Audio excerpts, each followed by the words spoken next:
안녕하세요. 치킨 프랜차이즈를 운영하는 전주입니다. 그만둔 직원을 상대로 손해배상 청구가 가능한지 궁금합니다. 사연은 이렇습니다. 직원이 혼자 일하는 낮 시간대에 주문량이 너무 없어서 배민 주문 거절을 한번 확인해보니 매일 배민으로만 두세 건 거절이 있었습니다. 다른 어플들도 합치면 더 많을 것 같은데요. 이게 1년이면 배민으로만 1,500만 원 이상의 손실이 발생했던 것입니다. 그래서 왜 주문을 취소했냐고 물어보니 화장실에 있어서 못 봤다는 둥, 주문 들어온 적 없다는 둥, 손님이 주문하자마자 바로 취소해서 그런 것 같다는 둥, 심지어 배달 구역이 아니라서 거절했다라는 변명만 계속해서 늘어놓았더라고요. 사실 그 직원이 제가 오래 알고 지내던 동생인데 그때 당신은 그렇구나 하고 넘어갔었습니다. 지금 이 직원은 며칠 전 퇴사한 상황인데요. 이것도 제가 매장 관리가 소홀해서 한마디 했더니 당일 퇴사 통보하고 그만둔다고 안 나오더라고요. 너무 열받았지만 알고 지냈던 사이였기도 하고 어차피 떠난 사람 조용히 보내줄까 하다가 치킨집 대목 좀 말복날 너무 한가했던 게 이상해서 다시 보니까 이날도 배달앱으로만 139만 원 어치를 거절했더라고요. 그걸 보고 충격받아서 조용히 넘어갈 일이 아니라고 생각했습니다. 저는 매일 12시간 상주하며 주 1을 쉬었고요. 배달량이 많은 가게라 제가 배달하게 되면 매장에 제가 없는 시간대가 생겨서 관리를 맡겼었던 직원이었습니다. 너무나도 배신감이 드는데 이거를 손해배상 청구나 고의성 영업점 손실로 신고나 보상을 받을 수 있는 방법이 있을까요? 배민으로만 총 취소 957건 2,700만 원 가량이고요. 월 매출 1억대 배달 매장이라 요기요나 배달 특급 쿠팡, 쿠폰 다 확인하면 엄청날 것 같습니다. 안녕하세요. 먼키 채널의 히든 코너 창업 내비게이션입니다. 방금 보신 사연은 한때 자영업 온라인 커뮤니티에서 커다란 논란이 됐었던 사건이었죠.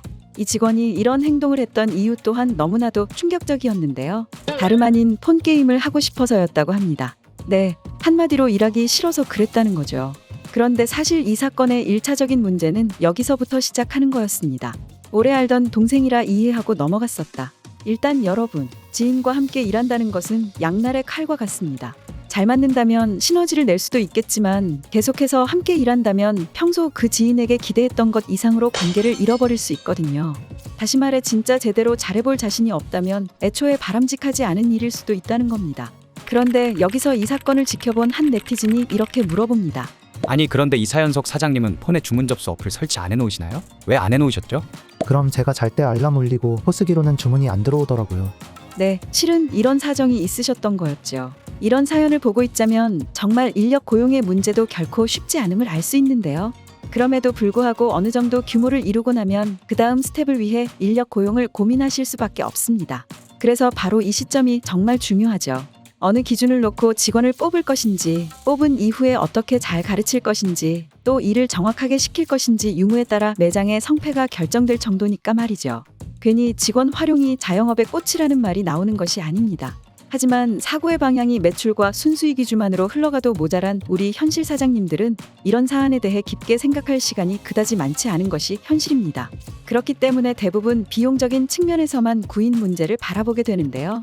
사연처럼 단순 알바가 아니라 점포를 맡길 정도의 매니저급 인재가 필요하다면 더더욱 다방면에서 심혈을 기울여 구인을 하셔야 합니다.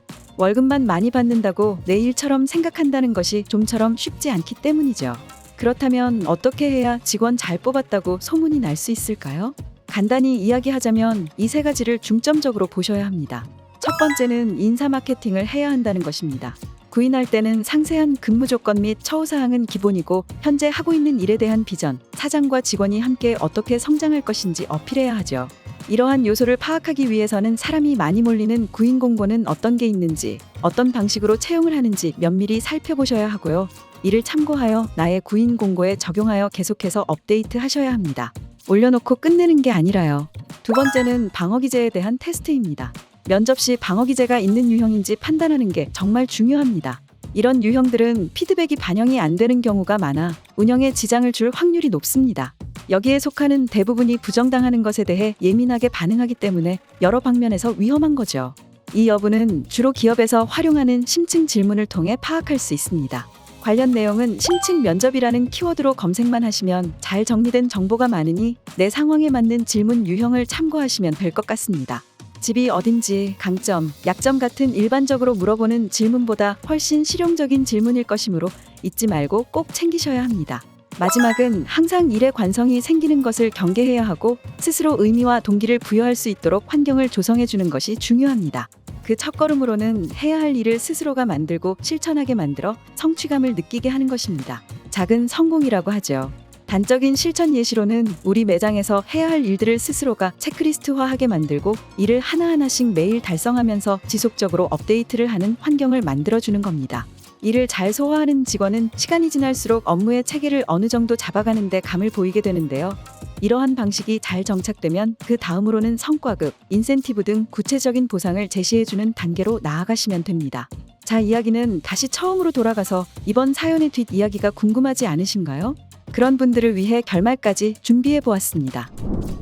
안녕하세요. 직원의 상습 주문 거절로 글을 올렸던 점주입니다. 일단 진행 상황은 형사소송 영업방해죄 고소장 접수 완료했고 민사소송 손해배상 청구는 자료 모아서 제출할 예정입니다. 총 피해액은 매일 10에서 20만 원을 거절했고 어플을 다 보니 11개월간 3,500만 원 이상이며 낮에 모든 전화 주문을 받지 않았던 건 별도입니다. 절대 합의나 선처는 없습니다. 4년간 애지중지 아끼며 집도 바래다 주고 매일 밥도 다 사주고 여름휴가 겨울휴가 5일씩 전부 줬던 나에게 이런 배신감과 상처를 입힌 그 동생에게 대가를 뼈저리게 느끼게 해주려고요. 다시는 다른 직원을 믿고 챙겨주고 아껴주지 못하겠고 다시는 그 직원보다 더 잘해줄 자신이 없네요. 단 한 번이라도 나에게 사장님이라 부르지 말아라. 사장님이라 하면 너랑 거리감이 느껴지는 것 같아서 싫다. 형이라고 해라 했고 부모님께 소개할 때도 직원이 아니라 동생이라고 소개해줬습니다. 직원이 아니라 가족이었죠. 누가 봐도 형제 같은 동생이었습니다. 수많은 물질적 피해와 매출 하락의 슬픔보다 그 동생이 내 마음에서 떠났다는 슬픔과 배신감이 더 크네요. 제 사연에 공감해주신 분들 모두 감사합니다. 항상 저보다 더 좋은 일만 가득하세요. 사장님께서 이렇게까지 했는데도 아나무인인 거면 웬만해선 정말로 법적 조치를 취하시는 수밖에 없겠네요. 인생이 호락호락하지 않다는 것을 보여주셔야 합니다. 여러분들 생각은 어떠신가요? 자유롭게 댓글로 의견들 남겨주시면 감사하겠습니다. 자, 그러면 여기까지 사장님들의 자영업 길잡이가 되어줄 창업 내비게이션이었습니다. 영상이 재밌으셨다면 구독, 좋아요 부탁드립니다. 감사합니다.